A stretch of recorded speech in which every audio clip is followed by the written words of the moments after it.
Hey everyone, welcome back to the channel. Before we dive into today's story, make sure you're subscribed with notifications on. Marcus had been my closest friend since elementary school, the kind of person who could walk into any room and instantly become the center of attention, not because he demanded it, but because his energy was simply magnetic.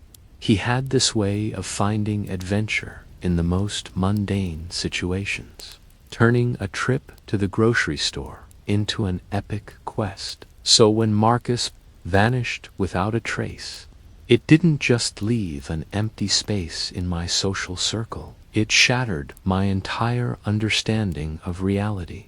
The last conversation we had was at our usual hangout spot, a 24-hour diner that served coffee strong enough to wake the dead. We talked about our dead-end jobs, our dreams of escaping the monotony, the plans we'd made for a road trip that summer.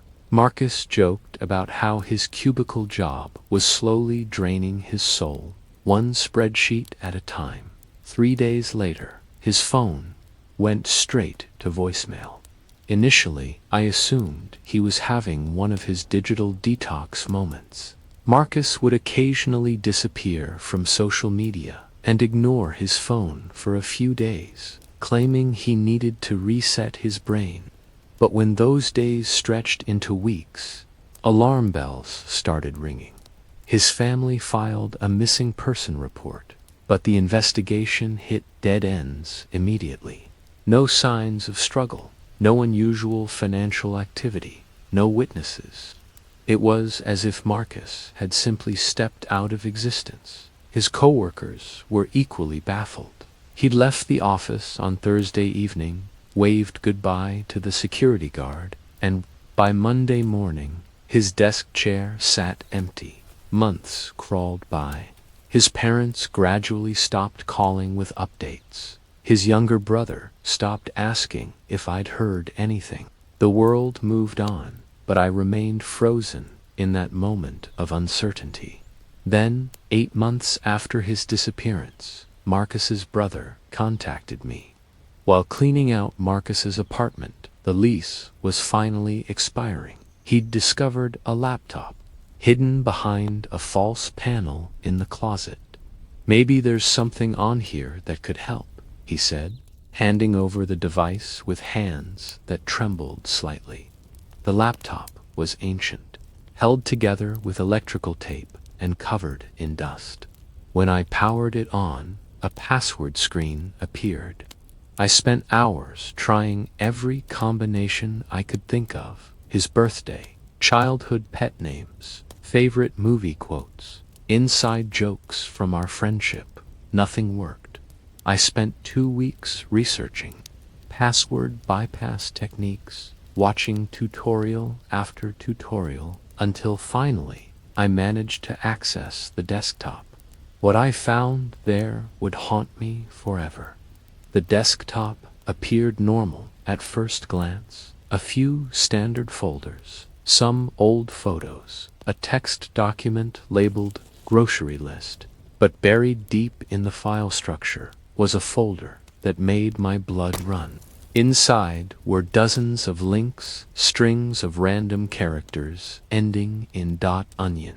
I'd heard whispers about the dark web in online forums, but I'd never ventured there myself. These links were clearly gateways to places normal browsers couldn't reach. My hands shook as I stared at the screen. Every instinct told me to close the laptop and pretend I'd never seen it. But the thought of Marcus, where he might be, what might have happened to him, pushed me forward. I downloaded Tor and clicked the first link. What loaded made my stomach lurch. It was a forum unlike anything I'd ever seen. A digital marketplace where anonymity reigned supreme and moral boundaries didn't exist. The topics ranged from conspiracy theories to activities so disturbing I couldn't bring myself to read the thread titles, but it was one particular section that made my world collapse. Human acquisitions. The section was exactly what it sounded, like a catalog of missing people, photos of individuals, young and old, each accompanied by clinical descriptions that reduced human beings to mere commodities. Terms like compliant, undamaged, and immediate availability filled the listings. I scrolled through page after page, my hands trembling uncontrollably. Then I saw it. Marcus's face stared back at me from the screen. The photo was grainy and poorly lit, but there was no mistaking the small scar on his chin from a childhood accident, or the way his left eye crinkled slightly more than his right when he smiled. Though he wasn't smiling in this picture. The listing read, male, 26, excellent physical condition, high intelligence quotient. Starting bid, 35 BTC. I stared at the screen until my eyes burned, hoping I was hallucinating. But no matter how many times I blinked, Marcus's face remained there, reduced to a product description. My first instinct was to call the police immediately. I brought them the laptop, showed them the dark web links, explained everything I'd discovered. But their response was dismissive at best. The dark web is full of fake listings, one officer explained with barely concealed impatience. People post fake photos all the time to scam buyers. It's probably someone using your friend's photo as a hoax. When I pressed them to investigate further, they promised to look into it, but their tone made it clear they considered me a paranoid friend grasping at conspiracy theories. Even Marcus's family didn't believe me. His brother listened politely, but skeptically, and his parents didn't return my increasingly frantic phone calls. I was completely alone. Desperation consumed me. I couldn't simply sit back and do nothing while Marcus might be trapped somewhere, waiting for rescue. If the authorities wouldn't help, I'd have to take matters into my own hands. I spent weeks learning to navigate the dark web safely, creating encrypted accounts, masking my digital footprint, and researching every forum that might have information. But I quickly realized I was out of my depth. That's when I encountered Ghost Tracker. Ghost Tracker was a username that appeared frequently in the forums, someone who specialized in finding information for the right price. I sent them a message explaining my situation, not really expecting a response. Days passed in silence. Then, late one night, a single message appeared in my inbox. What's your offer? I didn't have much money, but I offered everything. My savings, my car, anything of value I owned. After some negotiation, Ghost Tracker agreed to help me access Shadow Market's exclusive sections. The process wasn't cheap. I had to convert my entire savings account into cryptocurrency just to pay their fee. But in return, they provided me with access to areas of the dark web I never could have reached alone. Shadow Market wasn't the chaotic mess I'd expected. Instead, it was frighteningly organized, like a twisted version of any legitimate online marketplace. There were categories, filters, even customer reviews. The human acquisition section had subcategories for age, gender, and what they euphemistically called condition. Marcus's listing was still active, but now it had a countdown timer. The auction was set to begin in 72 hours. I felt like I was drowning. The clinical nature of it all, the way human beings were discussed, like merchandise, made me physically ill. But I forced myself to keep investigating. There was a chat room attached to the marketplace, buyers and sellers only. Against every instinct, I clicked on it. The conversations I saw there will haunt me for the rest of my life. People discussing their purchases like they were talking about furniture, asking about delivery schedules and return policies, sharing tips on breaking in new acquisitions. My hands clenched into fists as I read message after message, each one more disturbing than the last. These weren't people, they were predators, wearing human masks. Then I saw a message from Auction Master. Reminder: item number 184 goes live in 48 hours. Payment must clear before bidding begins. Good luck, everyone. Item number 184. That was Marcus's listing number. Without thinking, I typed into the chat, "Where is item number 184 being held? How do I get him out?" The response was immediate and mocking. "Look who we have here, another white knight. These heroes never learn." A flood of laughing emojis and sarcastic comments followed.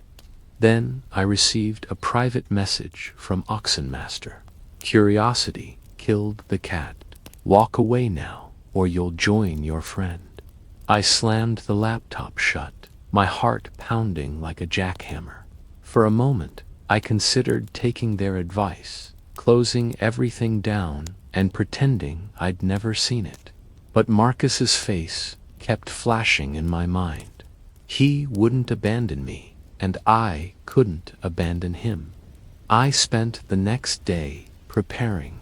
I bought a burner laptop, set up additional layers of digital protection, and steeled myself for what I had to do next. When I logged back in, I found a private message waiting from a new username, item 184 Watcher, looking for information about item 184. The message read. I hesitated before responding. "Yes, do you know where he is?" "Maybe, but information costs money. I don't run a charity." "How much?" 5,000. Bitcoin only. I didn't have that kind of money, but I was desperate. I took out a loan against my car, maxed out my credit cards, and converted everything into cryptocurrency, true to their word. Item 184 Watcher provided coordinates, an abandoned warehouse on the industrial side of town. I arrived at the location just after midnight, parking several blocks away and approaching on foot. The warehouse looked like something from a nightmare. Broken windows, graffiti-covered walls, and an aura of malevolence that seemed to seep from the building itself. I found an unlocked side entrance and slipped inside. What I saw will never leave me. Rows of makeshift cells lined the walls, each containing a person in various states of despair. The air was thick with fear and desperation. Muffled sobs echoed through the darkness, but Marcus wasn't among them. Looking for someone specific, a voice behind me asked. I spun around to see a figure in dark clothing, face obscured by shadows. They held something that glinted in the dim light, a weapon. Item 184, right. They continued with a cold laugh. You're too late. He was moved yesterday. The figure lunged toward me, but adrenaline kicked in. I swung my flashlight like a club, connecting with their shoulder. They stumbled, and I heard something clatter to the floor. Chaos erupted. The captives began screaming, rattling their makeshift prisons. I didn't wait to see if my attacker recovered. I ran.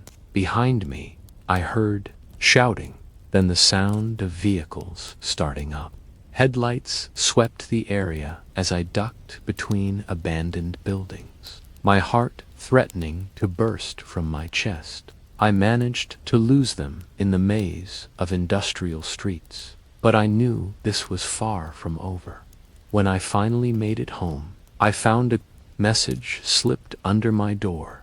You should have minded your own business. I packed everything I could carry that night. They knew where I lived, and staying would be suicide. I left town before sunrise. No forwarding address, no goodbye notes. I disappeared just like Marcus had. I've been running ever since. New towns, new names, new appearances. I cut my hair, grew a beard, started wearing glasses I didn't need. Anything to make myself harder to recognize. But no matter how far I run, I can't escape the memories. Marcus's photo on that auction site, the fear in those captives' eyes, the clinical way human beings were bought and sold like cattle. I still check the dark web sometimes, hoping to find some trace of what happened to Marcus, some sign that he might still be alive. But Shadow Market vanished overnight, leaving no digital footprints behind. Sometimes I wonder if Marcus escaped, if he's out there somewhere, running just like I am. But deep down, I know the truth. I was too late. Every shadow feels like a threat now. Every stranger could be one of them. Even writing this feels dangerous, like I'm painting a target on my back all over again. But I had to tell someone. I had to warn people that this world exists, hidden beneath the surface of our everyday lives. A world where human beings are commodities, where missing persons become inventory numbers, where predators gather to bid on lives like they're buying vintage cars. I saved those captives I found in the warehouse. I called in an anonymous tip, and the police raided it the next day. 12 people were rescued. But for every warehouse that gets shut down, how many more are operating in the shadows? If you're watching this and someone you care about has gone missing, be careful how deep you dig. Because once you've seen what I've seen, once you've stepped into that digital abyss, there's no going back to the person you were before. The dark web doesn't forget, and it doesn't forgive. Marcus, if you're somehow out there and you can hear this, I'm sorry I couldn't save you. I'm sorry I was too late. But I promise I'll never stop looking. And to everyone else watching, be careful who you trust. Be careful what links you click. Because in the digital age, disappearing isn't just possible, it's profitable. Thanks for watching, everyone. This story was completely fictional, but it's inspired by very real dangers that exist online. Stay safe out there, and remember, if something seems too good to be true, or too terrible to be real, trust your instincts. Don't forget to like and subscribe for more content like this. And as always, I'll see you in the next one.